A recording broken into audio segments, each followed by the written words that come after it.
안녕하십니까. 2024년 11월 24일 최병무의 팩트 시작하겠습니다. 이재명 민주당 대표의 위증교사 혐의 1심 선고 내일이죠. 그러다 보니까 이제 내일 그 선고를 앞두고서 법원이 보안 검색을 대폭 강화했습니다. 오늘 서울중앙지방법원에 가면요, 하여튼 내일 거 이렇게 팻말을 붙여놨는데, 차량 및 일반인 법원 출입을 통제한다 그러면서 출입구 일부를 아예 폐쇄하고 필수 업무 차량, 뭐 직원이나 뭐 이런 사람들을 제외하고서는 일반 차량은 출입하지 못한다. 뭐 이렇게 이제 붙여놨습니다. 그리고 이제 방호원들까지 다 동원이 돼서 검문 검색 뭐 이런 것도 강화하고, 아마 혹시 이재명 대표 지지자들 일부가 이제 아마 못 들어가게 한다든가 뭐 이럴 거면 거기서 이제 이런저런 소란을 일으킬 가능성 뭐 이런 것까지도 다 대비를 하고 있다고 합니다. 뭐 이건 뭐 당연히 해야 되는 일이죠. 자, 근데 오늘 수석 최고위원이죠, 김민석 의원이 일요일인데도 기자간담회를 했습니다. 아마 여론전을 마지막까지 하겠다 뭐 이런 걸로 보입니다. 여론전의 기본은 뭡니까? 여론, 이른바 국민 눈높이를 맞춰야 되는 거죠. 오늘 이렇게 얘기했습니다. 공직선거법 위반 혐의 1심 선고와 검찰의 추가 기소를 통해 이재명 대표 관련 모든 사안이 총체적 사법살인 시도라는 게 확인됐다, 이렇게 주장을 했고요. 당 차원의 적극 대응 원칙으로 정했고, 당이 할 수 있는 폭넓은 선에서 법률적 자문을 어떻게 할 수 있을지 검토하는 것으로 안다. 당 차원의 대응. 세 번째, 총체적으로 모든 사안에 대해 3심에 이르기까지 원칙적이고 철저하고 치밀하게 대응해 무죄를 입증하겠다는 원칙을 세우고 있다. 25일 우이증교사 사건에 대해서도 우이증도 교사도 없었다는 원칙적 입장을 동일하게 가지고 있다, 이렇게 주장을 했습니다. 자, 우선 첫 번째, 총체적 사법살인의 시도. 이게 무슨 말일까요? 총체적 사법살인의 시도. 지금 뭐 이재명 대표에 대해서 누가 사형 선고라도 했나요? 그리고 사법살인이라는 건 과거 조봉암 선생 뭐 이런 걸 얘기하는 것으로 보이는데, 그때 사법살인이라고 했습니다. 자, 그렇다면 윤석열 정부의 행정부와 지금의 사법부가 한 통속이다. 그러니까 행정부가 주문하는 대로 사법부에서 판결을 내린다. 이게 전제되지 않으면 사법살인이라는 말 자체가 성립하지 않습니다. 그리고 무슨 사형 선고를 내린 것도 아니고, 아니 뭐 징역 1년에 그것도 실형도 아니고 집행유예를 선고했는데 당장 집행하는 것도 아니고, 또 이게 확정된 것도 아니고 1심인데 여기에다가 사법살인이라는 말을, 이게 과연 쓸 수 있는 단어인가? 이게 국민 눈높이에 맞는가? 그것도 내일이 선고인데. 그럼 사법부는 뭐가 되냐? 이재명 대표는 사법부를 싸잡아서 비판하는 것은 바람직하지 않다, 이런 입장을 내놨었죠.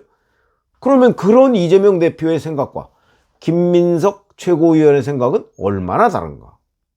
아니, 이러다가 2심에서 무죄 나오면 김민석 의원은 사법살인 시도 실패 뭐 이런 건가요? 아니면 뭐라고 변명을 할지 모르겠네요. 뭐 그럴 가능성은 별로 없지만, 어쨌든 이재명 대표의 생각과도 다른 것 같고, 국민 눈높이하고는 더욱더 말이 안 되고, 객관적으로는 무슨 사형 선고를 받은 게 아니기 때문에 살인이라는 표현은 허무맹랑하거나 아니면은 과장돼도 엄청난 과장이다, 이렇게 얘기를 할 수가 있겠죠. 이거를 지금 선고 하루 앞두고서 얘기를 하고 있는 겁니다. 그러면 이제 법원을 이재명 대표가 하지 말라고 하는 법원을 싸잡아 비판하는 거에 최극단의 용어다, 저는 그렇게 판단을 합니다. 이게 국민 공감을 받을 수 있을까요?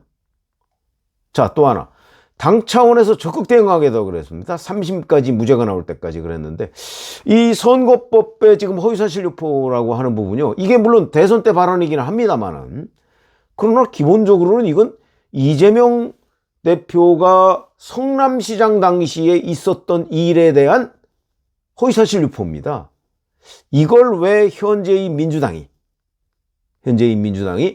적극적으로 대응한다는 게 결국 이제 당비나 이런 걸 가지고 뭐 변호사비 뭐 이런 걸 융통할 수 있다 이런 걸로 보이는데 그 당비는 당원들이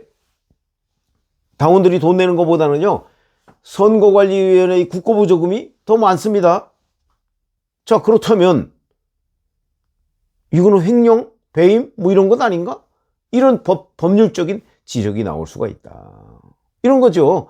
그러니까 이재명 대표가 순수하게 민주당의 어떤 대선 후보로서 벌였던 일, 물론 이제 대선 때 뭐 토론회에서 한 얘기지만, 그러나 실질적으로 이 일의 근본은 성남시장 때 있었던 일입니다.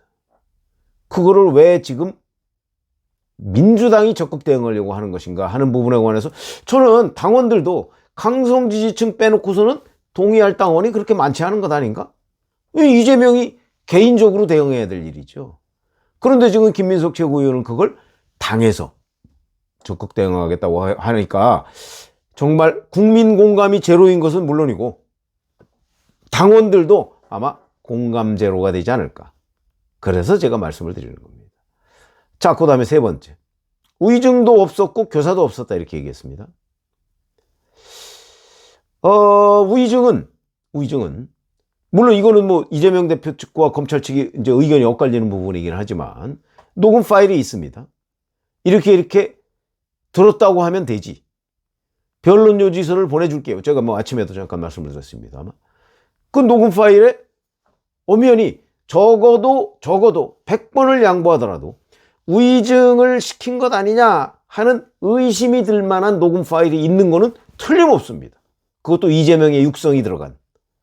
그런데 아무것도 없었다는 거예요. 교사도 없었고 의증도 없었고. 이건 내일 한번 보시죠. 판단을 보면 될 텐데 지금 이렇게 주장하는 것이 내일 판결에 어떤 도움이 될까? 아마 이재명 대표한테 별로 도움이 안 될 거예요. 이재명 피고인한테. 무엇보다 의증을 했다는 바로 그 김진성 씨가 의증을 인정을 했습니다. 그런데 김민석이 나와가지고 의증도 없었고 교사도 없었다. 그거 시키지 않았는데 김진성이 의증을 했다는 뜻인가요? 일반 국민들은 적어도 의증을 교사했느냐 여부 가지고 지금 뭐 다투고 있으니까 그거는 이제 판사가 내일 결론을 내릴 거다 이렇게 보더라도 의증도 없었고 교사도 없었다는 이거는 일반 국민들이 동의하기에는 터무니없는 얘기다. 그야말로 김민석이라는 어떤 개인의 주장, 그것도 이재명 대표가 그렇게 아낀다는 그 주장 외에, 그런 일방적인 주장 외에 아무것도 아니다. 공감 제로다. 이런 걸 말씀을 드리려고 하는 거고요. 기본적으로 법은 상식의 연장입니다. 여론전이라는 거는 이게 성공하려면 여론의 호응이 있을 때 가능한 거고, 여론의 호응은 국민 눈높이에 맞는 주장을 할 때 여론의 호응이 있는 겁니다. 이런 공감 제로의 기자간담회 일요일에 그것도 그걸 통해서 김민석 의원이 노리는 게 뭘까요? 지지층 결집? 글쎄, 지금 이 대목에서 지지층 결집에서 뭘 하죠?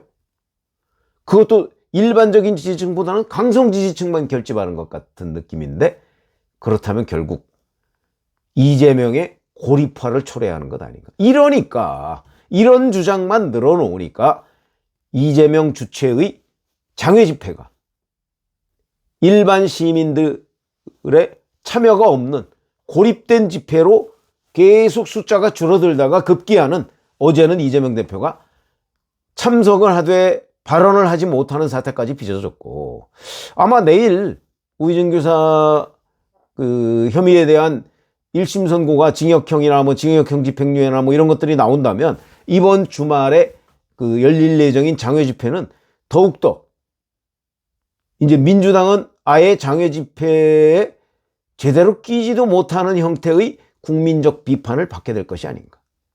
저는 그렇게 판단이 돼서 김민석 최고위원의 오늘 기자간담회는 오히려 국민들로부터 그 호응을 이끌어내기는커녕 거부감을 증폭시키는 역할을 했다. 저는 이렇게 보기 때문에 말씀을 드리고, 한번 가만히 제가 뭐 여러 가지 주장을 했는데 그중에 한 3가지 정도를 꼽아서 국민들 공감 제로 이 부분을 말씀을 드렸습니다. 고맙습니다.